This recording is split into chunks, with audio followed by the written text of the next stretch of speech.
Well, welcome everybody. My name is Peter Folks. I'm a professor for Saracosa Community College. Welcome to our campus up here in the Eastern Sierra. We're super happy to have be able to open up the doors and bring in community members. I'll come back around a little bit later in one of the panels to talk about what our involvement is. But generally, thank you very much for coming up to the site. There are bathrooms down the main hall. Just if you go out those double doors and walk down that way, they're on the far right down there. There's water fountains right there, and then there's drinks in the cooler out there, as well as sandwiches and delicious cookies from Great Basin Brewery, or Great Basin Bakery, not brewery, sorry. But if we all want to meet at the brewery after, I'm fine with that too. This is Michaela. She's from the county, and I'll let her give her part. Thank you, Peter, and a big thank you to Saracosa for hosting, and Peter specifically for helping us get all this set up. So thank you, and welcome everyone to the Climate Innovations Meetup, where we are going to talk about all of the exciting things that are happening in this, what do we call it? Industrial Revolution? No, but, so again, I'm here from the county, and more specifically, the Eastern Sierra Small Business Resource Center. You may have seen us on Main Street. We're getting ready. The building is getting renovated, and we are getting ready for operations hopefully in the next few months. So we are really excited to be able to continue to bring events like this to our area, where we can gather, business minds and local resources together to talk about new and exciting things that are coming our way. So with that, I will bring up our host for the evening, Alan Pietrasanta.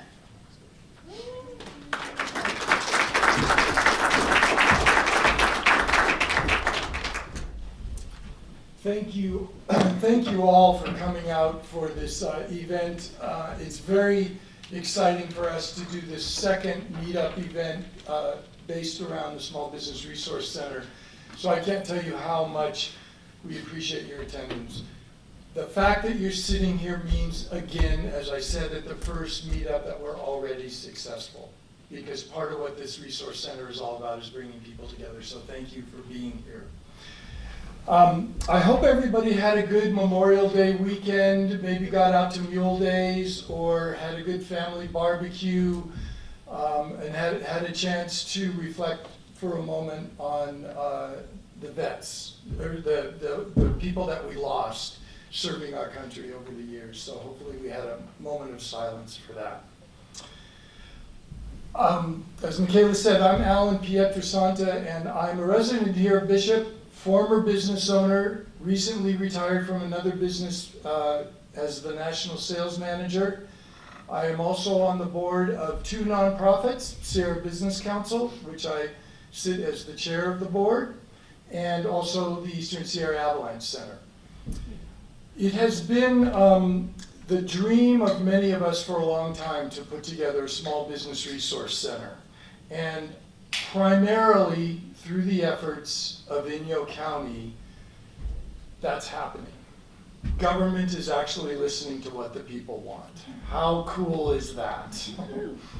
The community, what the Resource Center is responding to is the community's interest in healthy businesses and a vibrant economy.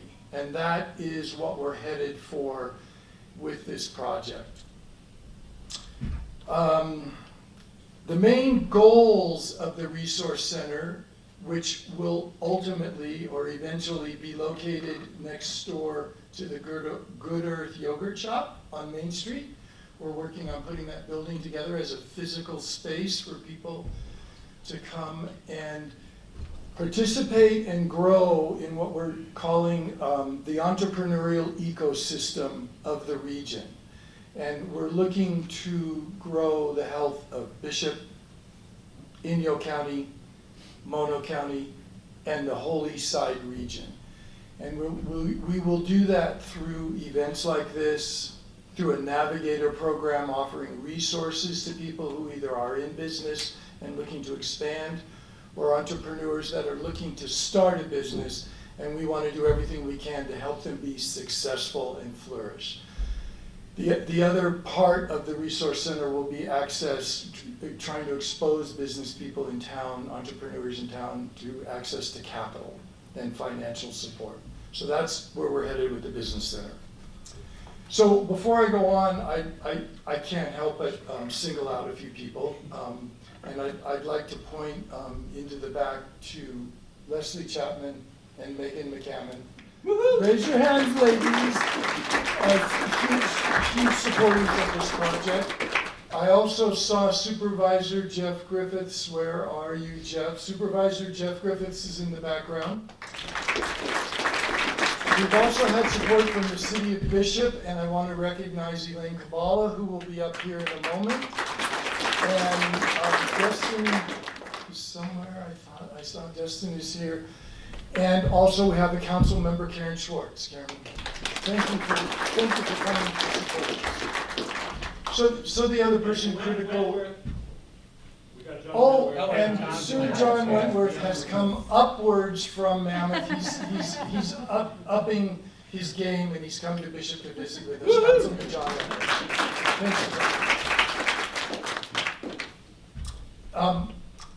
One last person to introduce. It's hard to put all this together when governmental entities or some of us are volunteers, there's capacity issues. So we've had a special person helping us coalesce our ideas and our strategies, and I have to introduce Thea Chase. Thea has been a big force in making this happen. So part of the work that was done in developing the Business Resource Center is to identify areas of opportunity. And one of the areas of opportunity had to do with climate change and what we can do in terms of mitigating the effects of climate change, adapting to the realities of climate change, and generally innovating around that. We have identified that as a huge opportunity, and that's what we're here tonight to discuss. So, before I bring the first panelists up, I'm going to initiate the discussion with these lupins that I picked from my front yard a few hours ago. These lupin flowers represent optimism, okay? Every year, the lupins in our front yard bloom in a blaze of purple. Many people who take their kids to school drive by our house and see these flowers every day. The flowers eventually change into seed pods, and as the seed pod matures, it eventually pops out the seed out of the seed pod with a little bit of force to propagate for the next year. The lupin plants did that again in the last 2 or 3 weeks. That's why they represent optimism. They indicate that our ecosystems have not fully collapsed yet due to climate change. So that's why that lupin is the optimistic side of this. However, the reality is, I pulled this white bark branch out of the high country a couple days ago, and this is the reality, and this is really why we're here. This is from an obviously very dead tree. A tree on the east side, similar to what's across the whole Sierra Range or all over the Intermountain West. Trees dying due to climate change, things like bark beetle infestations and the like. So what we're here to discuss this afternoon is the realities of dealing with climate change, but I want us all to leave with an optimistic attitude. So with that, we're going to have a couple panels up. The first panel is going to be agency and an organizational view of dealing with climate change. Then we're going to have a second panel up with economic opportunities and effects on both the economy and the workforce. And then we're going to have a third speaker from Eastside Iron to talk about applications of all this theory on the ground right now. So if I could have the first panel members come up, Steve and Andy and Stephen and Heather. Oh my God, Heather. It's a lot of panels. I just came for the beer cookies.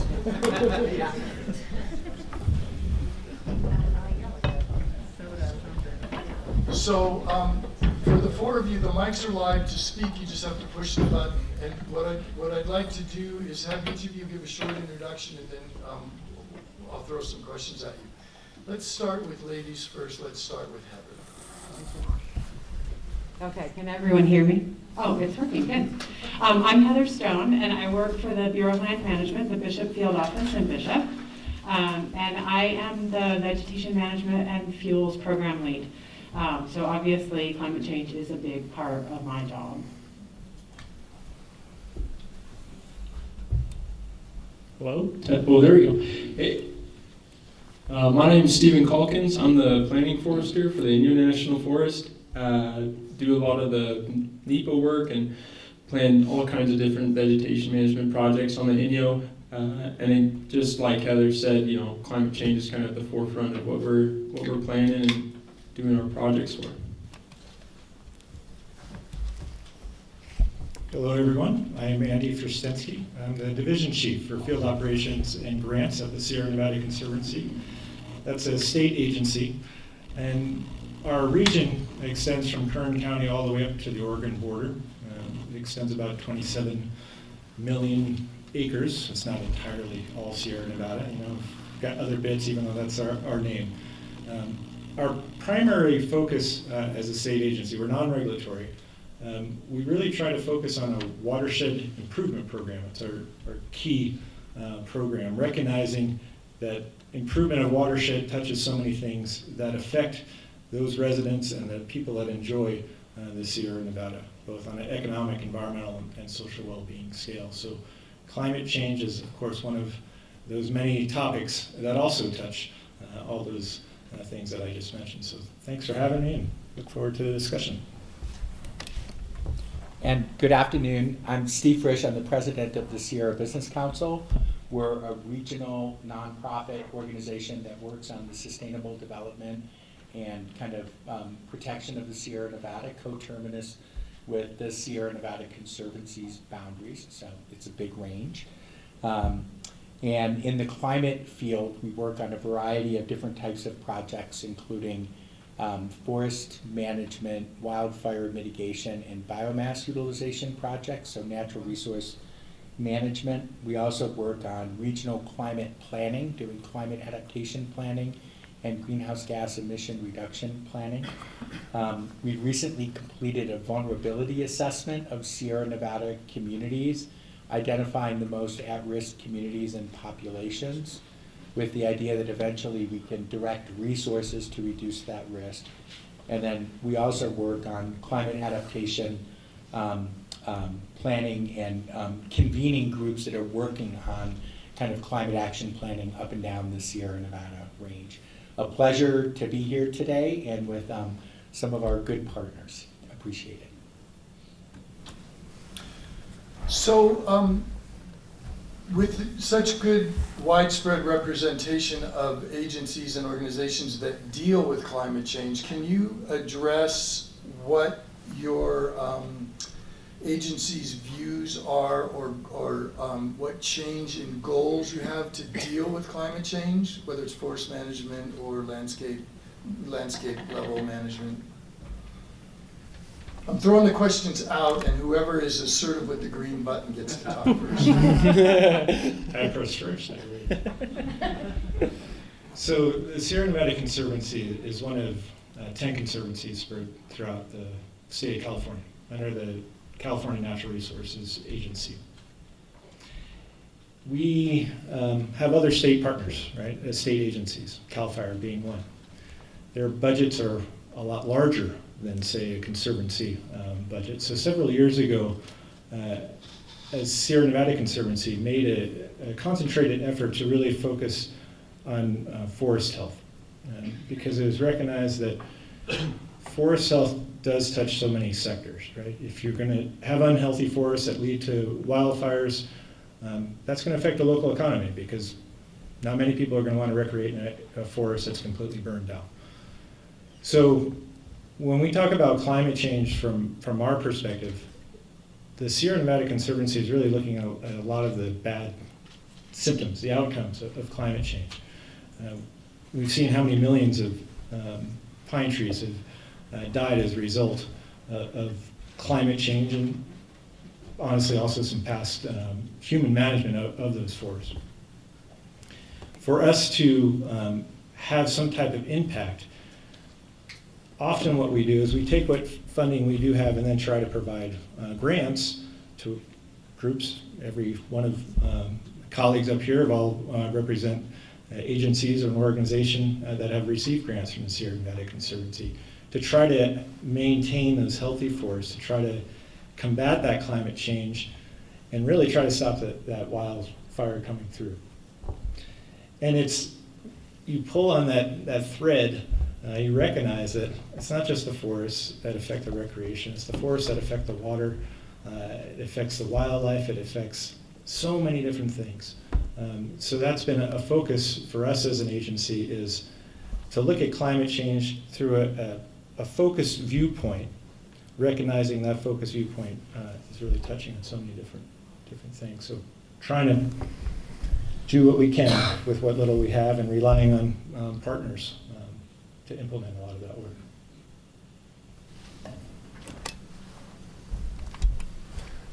I'm kind of new to the area in the Inyo, but luckily a lot of stuff comes at you fast when in the Forest Service. So I've learned a lot, and I think we share a lot of the same sentiments, and that unfortunately we have to do a lot of reacting right now. You can't make it snow more, but you can reduce the risk of wildfire, and we've got a pretty high risk of wildfire. So a lot of the efforts are currently spent on making forests healthier, but also reducing fire risk, and that just includes a lot of cutting down a lot of trees and pulling them out of the forest, pulling out the biomass.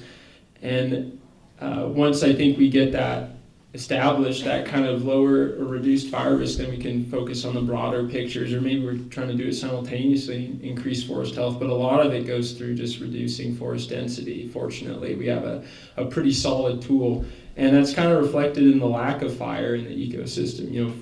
Fire does a great job of managing density and kind of takes care of these problems for us. So we're trying to move ourselves back into a situation where we're living with fire instead of being afraid of it or constantly fearing it's going to burn our towns down, but finding out ways that we can actually use fire to help manage our forests and kind of make ourselves climate change proof. Because the biggest tool I think we have is just reducing forest densities. And then also in the spirit of that, I think the Forest Service and the state of California have made a lot of agreements, or have made an agreement, and there's a lot of talk about how we can all work together, all the different agencies, to kind of manage across jurisdictional boundaries to make sure that it doesn't stop right where the Forest Service line stops, or where the state of California line stops, or the BLM, or anybody. How do we all make sure all of our jurisdictions are treated appropriately?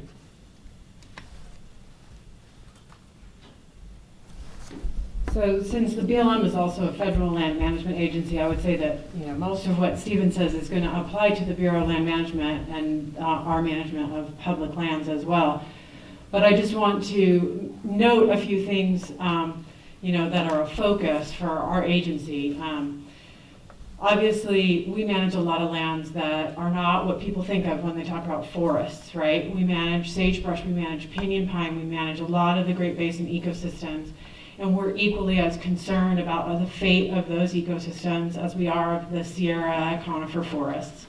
We're seeing tons of change in those systems. We're seeing the same kind of mortality that Alan showed you with his white bark branch in our pinyon stands. We're seeing huge changes in our sagebrush ecosystems and our desert ecosystems, and all of those things affect people. And so, it's very much a department priority to be working on projects that address those effects of climate change. We're also working on fuels work, trying to prepare those ecosystems so that they have less negative effects when there's wildfire, and a lot of work around protecting communities because the wildfires are going to be inevitable. They're getting bigger and more frequent, and we have to be able to adapt to that. And so we are working on that. We're working with communities through Fire Safe Councils. I see a lot of familiar faces in the audience who I've worked with on Fire Safe Council projects. And we have also grants that we provide through the state clearinghouse to communities to do that kind of work. But, you know, everything that everyone else has said about the importance of forests and wildfire being one of the key things, wildfire and water supplies being really key to our response to climate change. And then I just also wanted to mention that for our agency, especially under the current administration, making sure that we address the impacts to disadvantaged communities and minority communities, and our trust obligations to the tribes are really important. And so we have we're trying to do some future thinking with the tribes about how to manage the ecosystems in the Eastern Sierra in the face of climate change. So I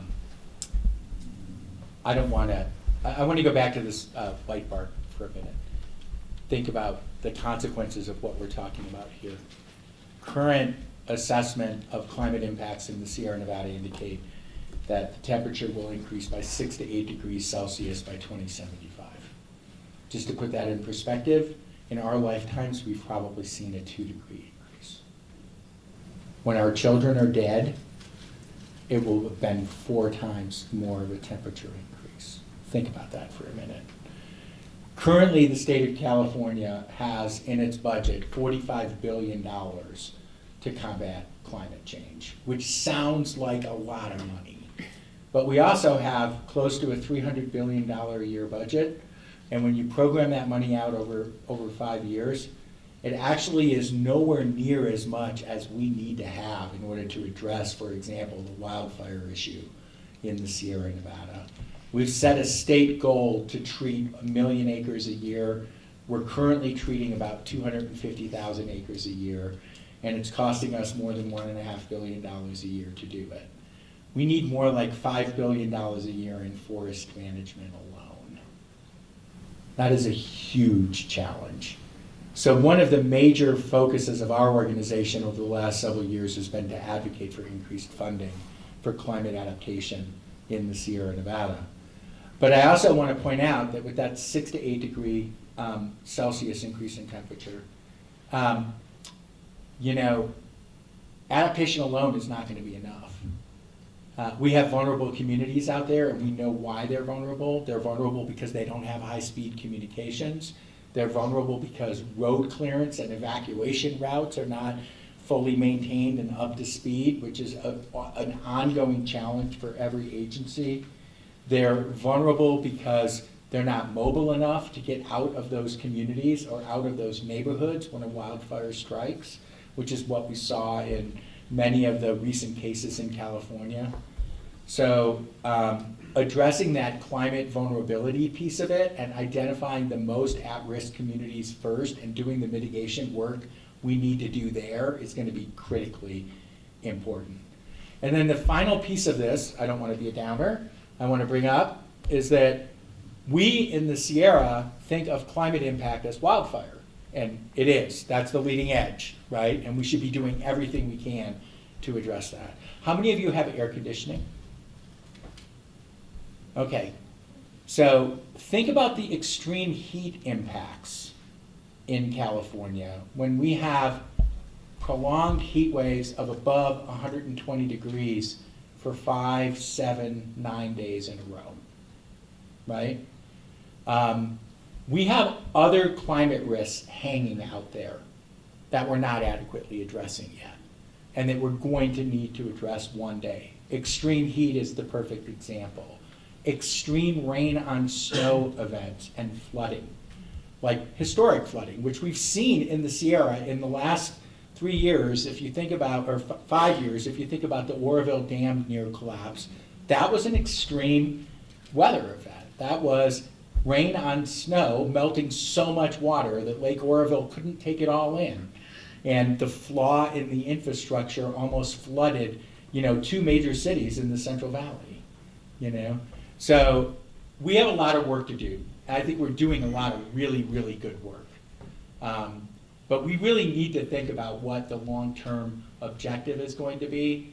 And that's why we have shifted our focus in the last 10 years to be advocates for increased climate funding for not just adaptation, but also for mitigation. Things like energy efficiency funding, greenhouse gas emission planning, reduction plans, forest management funding, extreme heat funding. All of that is going to be incredibly important. Some of you touched on this, but what can you say to us from your agency or organization standpoint would be, in the short term, a priority to try and address climate adaptation or mitigation? Train 120,000 more forest workers and pay them fairly, because we need them. We currently have about 60 to 70,000 forest workers in California. They don't get paid very well. They need to get paid better in order to attract people to those positions. But to reach 1 million acres a year of forest treatment, we're going to need 120,000 more workers. These should be good paid, middle-class jobs that actually lift people out of poverty and protect our communities from climate change at the same time. Absolutely. Right? I mean, it's true. There is so much work that needs to be done. So when you say cutting edge, I mean, it's out there, right? There is so much that needs to be done. And there are parts throughout the region where, so boy, I don't know if I could get a crew out there to get the work done. I don't know if I can get a truck driver to haul chips to a biomass facility, if there is a biomass facility anywhere within a day's drive, right? So getting people out there to do the work. And when we talk about a 1 million acre goal, it's a great lofty goal. But how many acres are we losing each and every year with these massive wildfires? These past few years, if they haven't opened up people's eyes yet, right, of what is at risk of being lost and what we've seen lost. And that doesn't slow down at all. And so from our perspective at the Sierra Nevada Conservancy, it is about getting that work done and seeing that doesn't just come with getting the work done. You need a workforce development, so you need to get people trained. You need places to take the wood, right? That's a big challenge right there. What do you do with it? You know, a lot of times it's burnt in piles, and sometimes that might be the best answer for that time. That's adding, smoke up into the air though, as well. When we talk about, basic human needs, I think where Steve was going, right? People need air conditioning. They also need water. This is a huge water issue for us. When you lose those forests, you don't have that shade to maintain the snowpack. And when we see this climate change and the figures that Steve brings forward, that means not snow at the lower elevations, it's rain getting higher and higher and higher up the mountain. Sierra Nevada, snowy mountain range, right? That's the biggest reservoir we have in the state. So if we're losing these forests as a result of climate change, from our perspective, that is just the big, as you said, the leading edge to try to fight it. Yeah. In addition to needing people to do on the preventative side, I'm looking now to the two agency representatives, because we're going into this fire season with CAL FIRE, the BLM, and Forest Service probably only able to field about 80% of their level of firefighting crews. So in light of that statement, what would be the priorities coming out from the agencies to deal with that handicap, if you will? Well, I don't really have an answer how to deal with that handicap in the short term. We are where we are with how much we've been able to staff at this point. We actually are looking at the future and increasing the positions that we have in each of our units, both for firefighting and for planning all the proactive projects and for implementing all the proactive projects. But then we have to be able to fill those positions. And it is yet to be seen if we will be able to do that. So those are all, to me, that's the priorities, is it has to be all of it. It can't just be about the workforce in the woods doing the projects. It also needs to be about the people who are planning them, and it also needs to be about the people who are responding to the emergencies and to the wildfires. I'll just add on that point. The timber program is based out of Mammoth and Lee Vining, but we still cover, the whole forest. And the biggest challenge for hiring people has just been housing. You know, there's nowhere really to put anybody. We've got a whole bunch of open positions, and we're actually trying right now to hire quite a few foresters, like more than's ever been working on the INYO before. And now we're thinking like, okay, where do we put them? Because that staff is super vital for, like Heather was saying, the planning the projects, doing the contract administration, and just pushing paper. So. But we need those people to do that. So that's a hurdle we're working on right now, actually, on the INYO, is what are our solutions for housing our employees? But that only gets us so far, like the other points that these guys brought up as well. So I think, can you hear me okay? I think that what I'm gonna do is take advantage of this discussion about human resources to shift panels, because, and thank you for your dialogue here. We're just doing a presentation as opposed to right now taking questions, because we want to have the next panel come up and talk about addressing some of the issues that have been brought up here. But most importantly, then after the panel and after the on-the-ground discussion of applying all this, we want to be able to have everybody mix and address the panelists individually. So, thank you for your good words. Thank you, Alan. And if I can have the other three panelists step forward, believe me, it's really hard not to want to continue this discussion or entertain some questions. But part of the challenge of these kinds of things are there's so much content and so much happening and so much to discuss. All we can do is tease it out and then hope to develop it as time goes on. So, we just heard about some sort of overview of the situation in dealing with climate change, and we ended with hearing that we need people, we need human resources to help fulfill some of the challenges that this brings. And so our next panel is going to address some of these, and I will first have each of the three of you introduce yourself, and then I'll go at you. So, Elaine.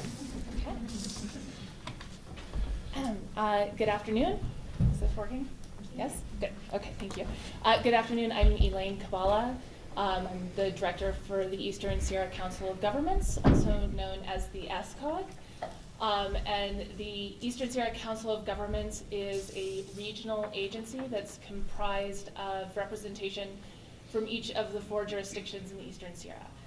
So there's representation from Inyo County, Mono County, the city of Bishop, and the town of Mammoth Lakes.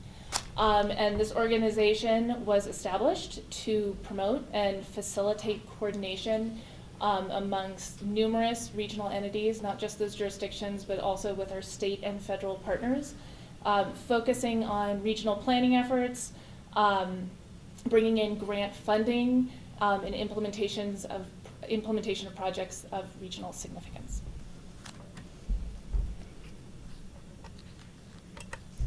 Hi, whoa, mine's extra spunky.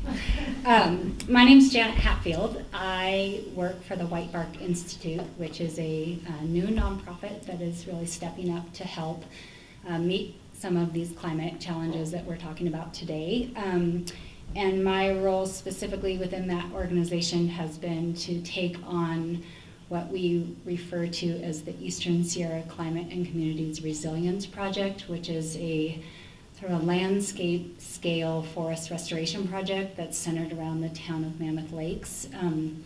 It's approximately 56,000 acres. It'll be about a 20-year endeavor, so it's something different than we've seen around here before. And that comes with a lot of moving parts. And I'm really lucky to have all of the partners here working to help with each of those moving parts. So we can talk more a little bit about it.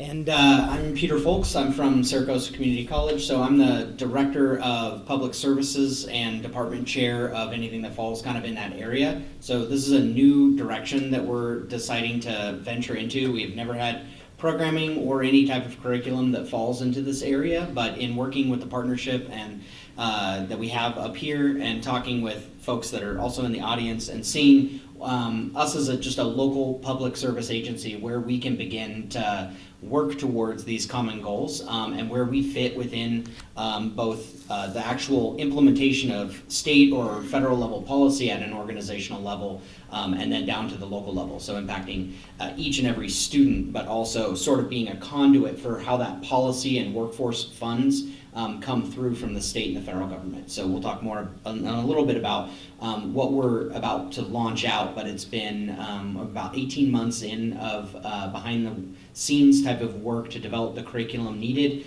to develop the partnerships for internships and for driving both the educational aspect, but also the direct to employment and employment placement aspect. What would, so I'm going to break this up a little bit. I have sort of 3 questions to come get you to communicate about. But the first question would be, what business opportunities does attempting to adapt to climate change offer for us here? And I'm going to ask that question, but I'll help you out. The second thing is, what sort of workforce opportunities are there? And then the third question I would ask would be, what training and either on the job or other skills training can we do to the workforce? So let's first start with, what business opportunities are there? Well, I think I'm going to speak just maybe a little bit more broadly to the regional context and pipeline of opportunities. I want to provide maybe as a remedy to Steve's very accurate predictions and assessments of climate change in the Eastern Sierra, maybe a ray of hope for our region. And so what I'd like to start by introducing is through the leadership of our regional representatives, they have leveraged the SCOG to be proactive in looking at climate, what that might do to our region, and how to be sustainable and have economic resiliency, and also build out new economic opportunities to address climate resiliency, specifically in Eastern Sierra. And so there was, to empower the SCOG to do that and to bring in funding on behalf of all the constituents of the Eastern Sierra, all 4 of the entities I listed adopted a program that's called the Sustainable Recreation and Ecosystem Management Program. And there's sort of 2 tracks to that, and I do want to bring them up because a lot of the funding that's coming out of the federal government and coming out of the state, and a lot of these opportunities are going to be, multi-benefit. As was discussed, we have to address, the forest dying and drought and all of the other things that will come with climate resiliency.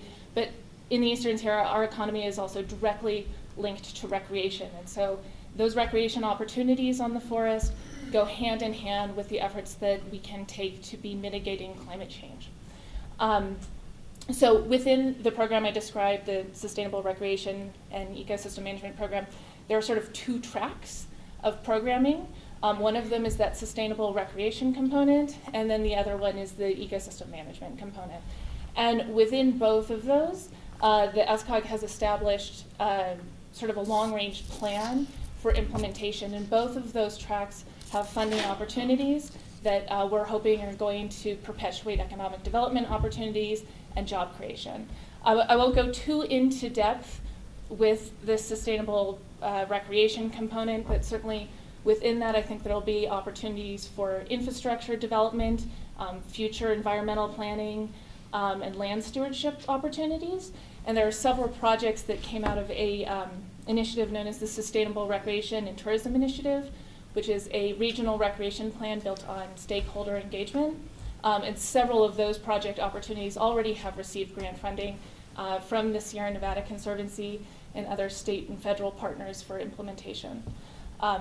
And one of those does include recreation planning for the buttermilks, which are just up the hill and obviously are a huge economic draw for Bishop, for the rock climbing community. So then focusing more on the ecosystem management side, we're partners to White Bark Institute in implementing their project up in Mammoth Lakes through a project called the Eastern Sierra Pace and Scale Accelerator. And that is a grant-funded project that's intended to build capacity, first to do the planning work, the environmental planning work that will be necessary for the implementation of the project, but then secondly, to build out that environmental planning capacity to work with our federal partners on implementing some of the projects that are in that pipeline in the future for climate mitigation, like they discussed with other fuels treatments projects that we are going to see in the future. And with that, I invite Janet to speak more specifically to some of the opportunities. Is that all, Elaine? Yeah, you did such a good job, I forgot the question. Sorry. Well, let's talk about the donut project, because it's going to create some business opportunity. I'm not sure why It's a you're, spunky Peter, mic. you are? I'm off, but do you want to use this? Yes. There you go. Yeah, so I can speak a little bit about that. I fit in sort of the ecosystem management side of Elaine's program of work. And I'm really involved in this big project around Mammoth, but there are a number of other folks in White Bark that are really looking at a regional scale of the other community wildfire protection projects. So if you don't live in Mammoth, don't think you've been forgotten. There is a regional planning effort, but there's a little bit of rationale behind why Mammoth got sort of selected out, and it's because the problem there is very different and it's going to take a lot longer to remedy. And we also recognize the significance of that community and the type of visitation that they pull in that benefits a plethora of small businesses from Olancha to Markleyville, essentially, and recognizing that a catastrophic loss in that community would have a real ripple effect up and down the Eastern Sierra that is likely one we don't want to have to contend with. So I didn't really realize the economic significance of this project because that's not my background, but it didn't take a long time to figure out, talking with folks in the local community, Randy Cook in particular, and Alan and others, that this is a really significant opportunity in the Eastern Sierra. So no pressure that we have to pull this off and we have to do it right. So with that, with the increase in investment from the state of California, the competition for the type of contractors that do this type of work is going to get very, very fierce. And why on earth would you go spend all summer away from your family when you could do a project in your backyard where you could go home every night? So the concern here is if we don't invest in the local workforce, does anybody bid on the work when they basically can have the pick of the litter and go home at night? So I think that's the real concern, and it's why that the Forest Service and White Bark and other partners who are involved in this kind of work and got Inyo County and Saracosa and all these folks really excited about this opportunity because I think it's the only way that we can guarantee that the work can move forward is if we invest in local folks who are willing and able to do that work. So to elaborate on that a little bit, the business opportunities there are not only crews to do the on-the-ground work, whether it's from a hand crew through a heavy equipment operator, those can be living wage jobs as we go down the road, and there will be a plethora of them, as Janet says. Just to clear and manage 55,000 acres around Mammoth is a 10-year project, more? I think it's a project that's going to be sort of in perpetuity because it's the first initial entry, because of the sort of the overstock nature of the forest, is to go in with some sort of hand or mechanical treatment. But as Stephen and alluded to in his earlier talk is that we have to have a maintenance strategy. You don't just put a bunch of money into this landscape and then walk away, right? So it's absolutely imperative to have a maintenance strategy for these acres once that investment is made. And what all of the ecologists and scientists point to is prescribed fire, because there's really no substitute for fire on the landscape for the variety of other ecological processes that it brings that mechanical or hand thinning does not. So ultimately it's a direction that the agency wants to move. And so not only is there the workforce that's going to be needed to do the initial treatment, but there's also going to be an opportunity for the prescribed fire workforce to maintain that over time, that can also dual as a suppression resource as well. So there's a lot of different pieces to the puzzle, and I think the initial thinning treatments, according to our goals, would last 15 plus years. So that creates a secure opportunity to start a business, whether it's being part of a hand crew or the business, growing the business that we're about to hear from in a minute. But at the same time as those businesses grow, there's trucking needs. If we can create a biomass facility here to take care of, Janet always messes with my mind with the tonnage of biomass that would come out of these projects every year. So there's a couple different things you can do with biomass, turn it into energy or wood byproducts. So there's a lot of opportunity there. Trucking is another opportunity. These businesses, as they would grow, need help with administration, with accounting, with basic business practices. They might need to lean on the Business Resource Center to help with their businesses to grow. That's what we hope in the future. So there's a ton of business opportunities now and going forward to be in position for these.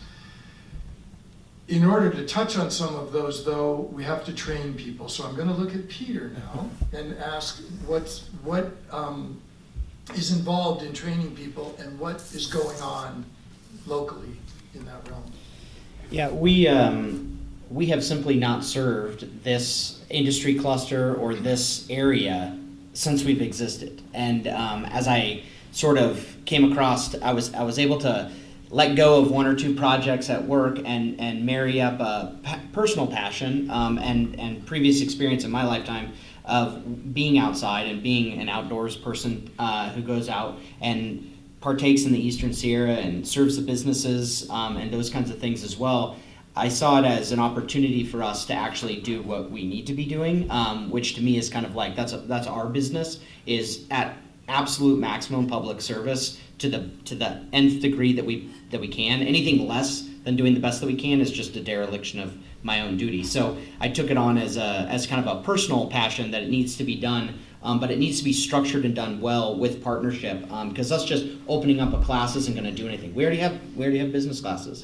We already have an entrepreneurship certificate. But what does that do if there's not a context to it? A degree means nothing without some sort of context, and that's why I won't go on to teach at a four-year college or work at one, because I think I get to do the maximum amount of good within my role. And so in seeing that, we're meeting up with the different folks. So I have about 18 different partners total, from Mono all the way down to Tehachapi, where I'm actually located out of my campus down there, where we have our own forest concerns as well. And that's a CAL FIRE area where we have to do some preventative maintenance that needs to happen down there. And hopefully we don't get to a point where we have to give all the money to just suppression.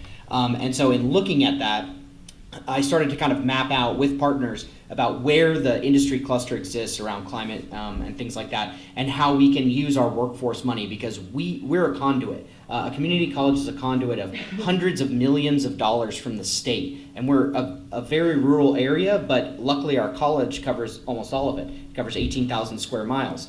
From Tehachapi, Keene almost area, all the way up the backside, all the way up to where we butt up with Tahoe, Lake Tahoe Community College in terms of area, but that gets us out to about Colville at least. So that's a big area, and there's hundreds of millions of dollars at the state level that we can bring in to our community if we're serving our community the right way. And so part of that was first developing the curriculum, which has a long, drawn-out process for good reason, but it also has local autonomy and authority, which is great, because these programs don't exist on broad scale at any college or any system of colleges across the nation. Even a forestry science program or a fire tech program is generally an academic degree. A fire tech program is an AS in fire technology. It doesn't require someone to actually go out and do something. And so within the program that we're building out, we essentially have 4 areas of focus. They all kind of come from like one solid area, if you picture like a dinner fork with 4 prongs. So there's a general education, and then there's workforce credit for prior learning, which is also another thing. There's a lot of people already in the industry that might be able to move further on to become a contractor for larger projects like that. But absent any sort of like additional training and education beyond field work, like the administrative part or business component, it becomes a little bit lacking. So we can use ourselves as sort of a conduit to move people from who are already employed and advance their employment for themselves or advance their opportunity, and then also take from a large group of students who maybe aren't currently working in the field but want to, and we can bring them in and we can start opening up with our partners paid or unpaid internships that become a requirement of the certificate or degree program, so that anybody who goes through the program has to either be currently working within this field or has to enter into the field. And hopefully we can help to meet, Heather, like she said, meeting the staffing, things like that. So for me, I've been going down and meeting with all the different partners to understand exactly how many jobs is that. And we're talking like 350 people in our region just on a regular cycle of yearly employment that we're going to need to get people into, and it's much more than that.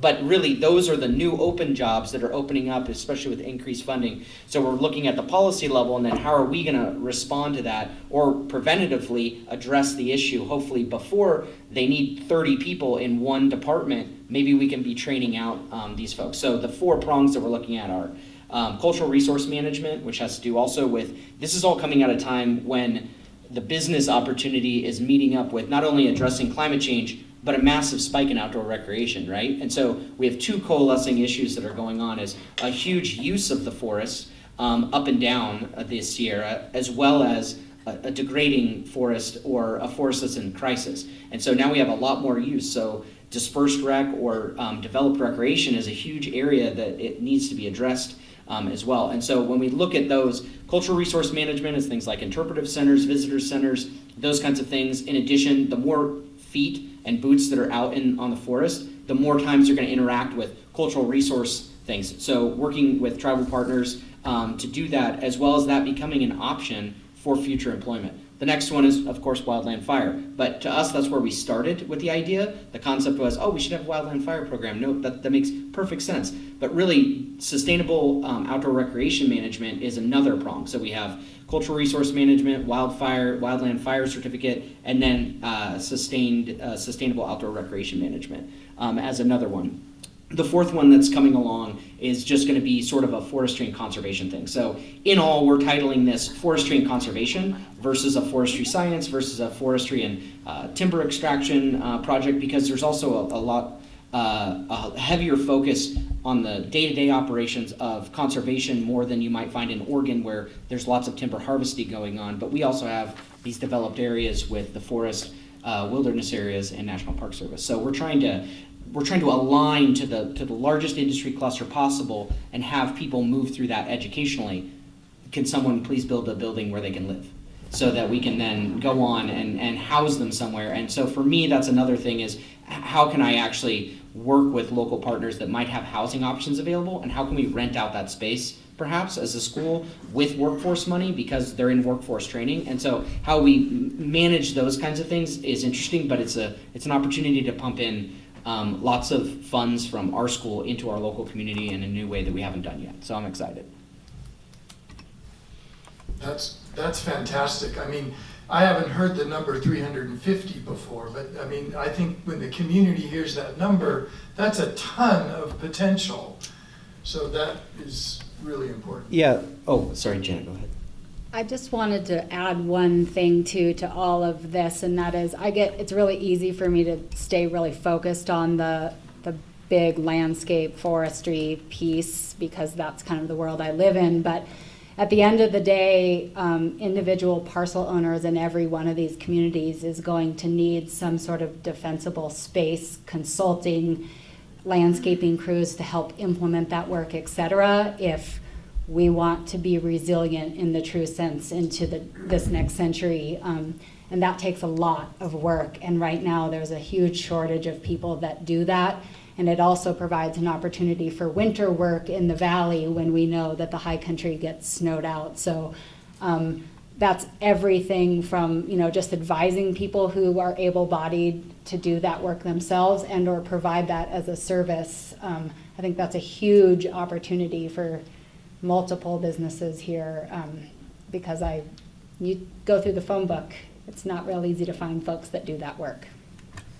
Yeah, one of the things on like the employment numbers is it's taken me to drive up for 18 months now to come up and meet with unique and individual different partnerships and understand how many people do they hire per season, in what areas do they hire them, because I can't just go on, there's normally a labor market information, LMI, that I can just go on and go, boop, right, Jen Marshall's out here, she's in our employment center, and that there's data for this stuff, but in our region there isn't, or if you do, there's like 5 people. And no school is gonna build a program around just 5 people. So to me, I had to go back out and do kind of like investigations. I come from law enforcement, so that's so I had to dig in a little bit deeper and go and talk to each individual agency and people in charge of different departments within the agency to understand what does it look like, and then map what those knowledge, skills, and abilities look like, literally like verbatim knowledge, skills, and abilities into what our curriculum is. So that when they come out of our program and they go to serve a local, it's a federal or it's a state or it's a county agency, but it's local to our region, they can say, we know from this program that they mapped our KSA as needed in their curriculum, so they're good to go, they're a good hire. And then we have to follow through and do our job, and teach people well. But we should be able to have those things mapped. And this is the great part of like opening this door to local autonomy within the community college structure. This is what we can do. And this program doesn't exist anywhere else. I've driven up and down the state. I'm trying to steal people's curriculum so I don't have to spend all that time writing it. You can only plagiarize if you're an academic. These are the rules. But if you're a student, you're not allowed to plagiarize. But we take and we pull curriculum from here and there and try and find it. But I've never been able to find full-scale curriculum. And part of that is because there's nothing as unique as this area, the Eastern Sierra. And so we have to go and find out what those employment numbers actually look like, because I can't click a query on the state website, on the workforce development website, and find out. So it's important to know where these different jobs are also going to fit within for either business opportunities or training in workforce. Yeah, thank you, Peter. That was such great information. And if I could just add to that, I glossed over sustainable recreation to focus on climate innovation sectors, but to Peter's point, there is a huge economic development opportunity out there. We know that largely tourism and outdoor recreation is already the economic base of the Eastern Sierra, but there is so much funding that is coming down through the state for these types of wildfire resiliency programs, but also to support outdoor recreation. There's a $600 million economic resilience fund that's coming down for implementing projects with a regional allocation. And then there's large regional projects that are going to be bringing in many more people to experience our very special backyard because we have regional air service now, and I think they're looking to expand that. It's been successful and it's going to expand, and it's going to bring new people here. And they're going to be people who maybe are coming from the East Coast or the Midwest, and they will need people to help them learn how to engage with this environment and be good stewards of the land. There's big opportunities in the future. It's great how a lot of these initiatives that the people on these panels and the people in this room are working on are uniquely coming together in some really exciting ways right now. I mean, it's just an unbelievable time to be here to try and to put this together. One point I would make about what Peter's saying is, my understanding is you can go to a community college, I think Shasta Community College or Lassen College, Janet, help me here if I say this wrong, but and get trained and certified as a heavy equipment operator and come out at 20 or 21 years old and make a good wage, 75 grand a year, a good wage, so you could actually stay in the town you grew up in and work. And that's a big part of the goal with the workforce direction here.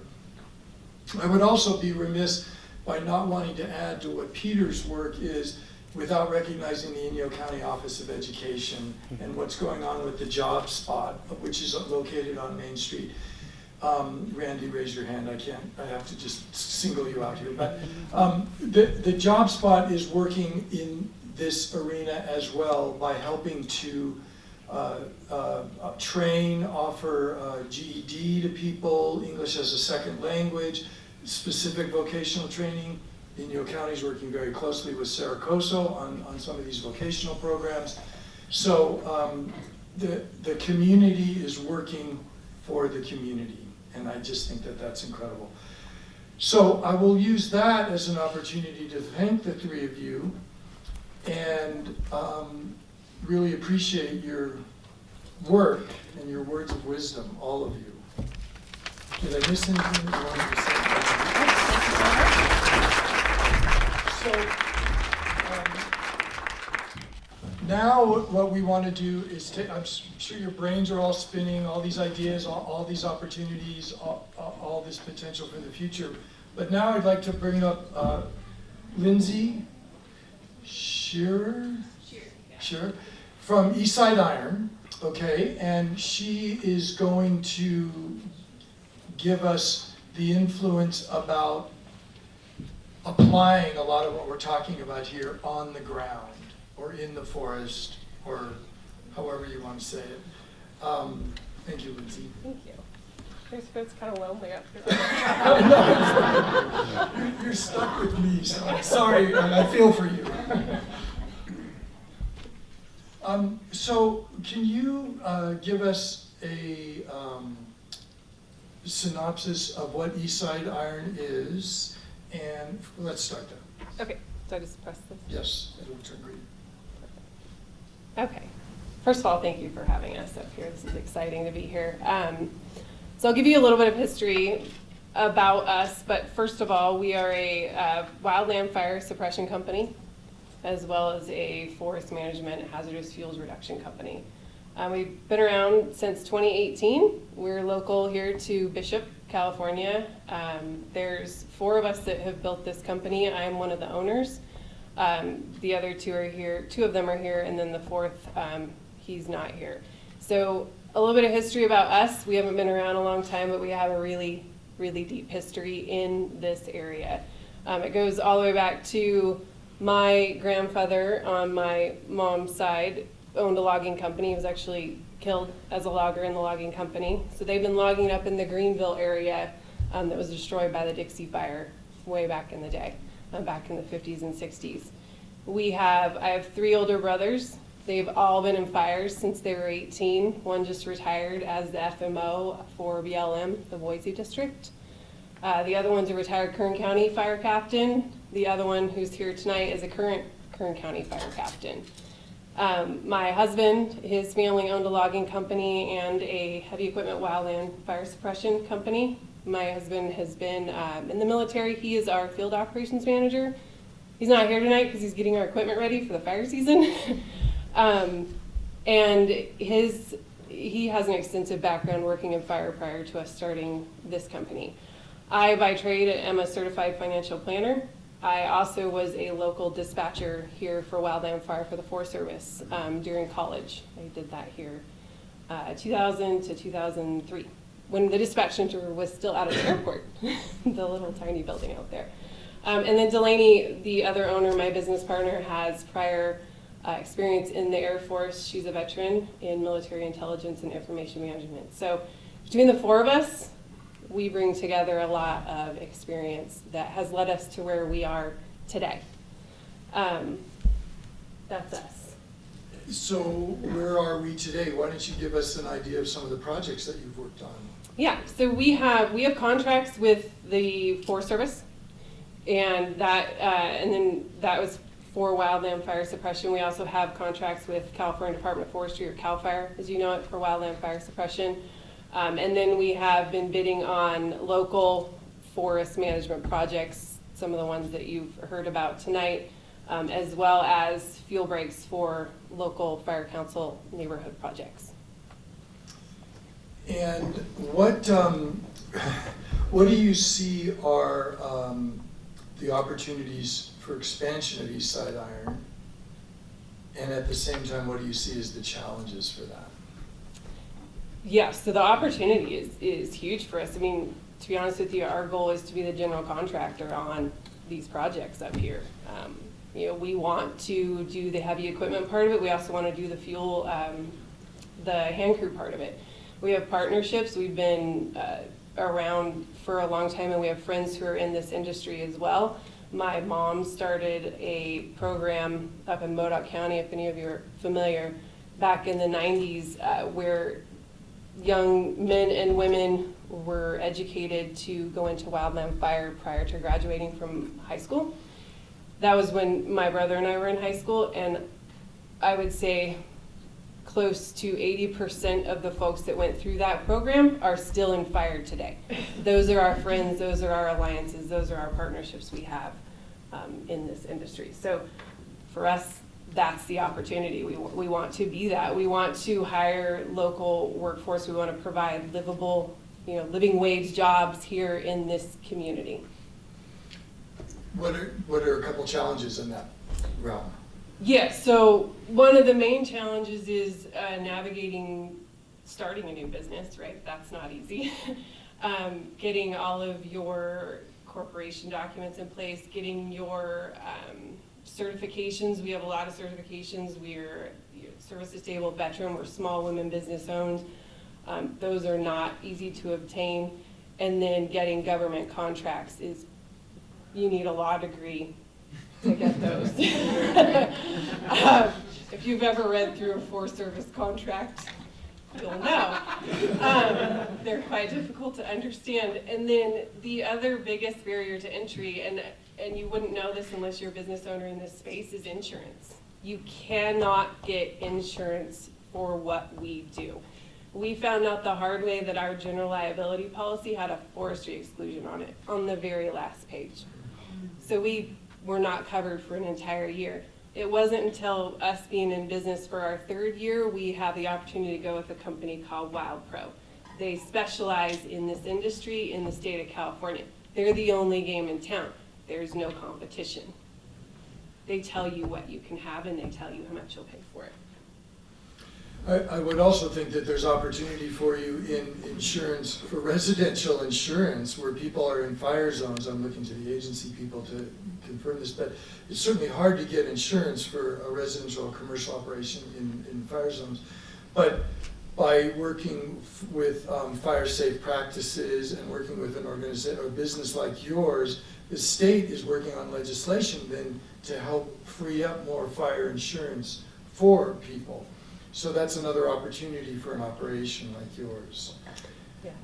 California and a lot of states in the Intermountain West are leading the way in dealing with a problem that we didn't know we would have to contend with, is insurance because of fire, right? So it's very difficult. Your private contractors that used to be able to do prescribed burns can't get insurance for that anymore. So it's a difficult marketplace. But there is one more company that's supposed to be coming to California in the next year or so. So hopefully that'll bring some competition. Yeah. The other challenge I would say is navigating where to find the contracts. There's a million places to find a contract. There's the government systems, SAM, Viper, there's nonprofits, there's CAL FIRE, there's your local fire council. So finding the opportunities is a big challenge. And sometimes it's as simple as not being on the right email list, whether or not you hear about an RFP that comes out for a project. We've spent the better part of 3.5 years trying to get on the right email lists, honestly. Yeah. Well, we hope that that's a service that the Resource Center can offer, is to be able to help navigate businesses like yours into being in the right place at the right time, because I know that can be difficult. Yeah, we were part of the Sierra Forest Entrepreneurship Program up in Greenville, and that was a similar complaint, I guess you could call it, of all the contractors there, was how do we find the work? Yeah. Well, thank you. Thank you.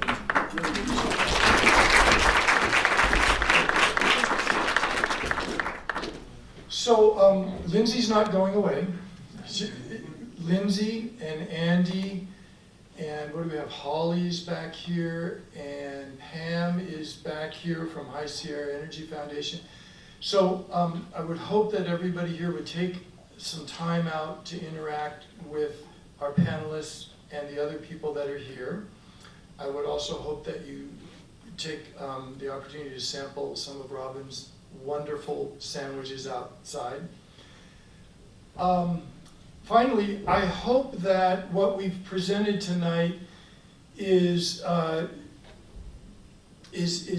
clarity that the opportunities in dealing with climate change and addressing it through mitigation and adaptation strategies offers a ton of opportunities for us here on the east side.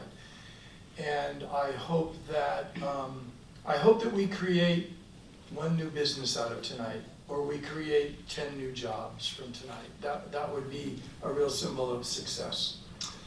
Finally, I will say that we hope to do another meetup again with the Small Business Resource Center. We haven't really talked about this, we don't have a plan, but I'm hoping that by fall, at some point, we will do something again. And so we really want the community to keep giving input to the county about what you want in a resource center, what needs you have and that sort of thing. So the county does have a link on the website. I'm looking at Michaela. Where on the county website do we get to get there? County administration. We're doing business in the county. Doing business in the county, and you can click in there. Make sure that you're on our mailing list. If you signed up tonight, you'll be on the mailing list. Spread the word that Inyo County is working really hard to create a vibrant, healthy business community on the east side. Thank you, everybody, for attending this evening.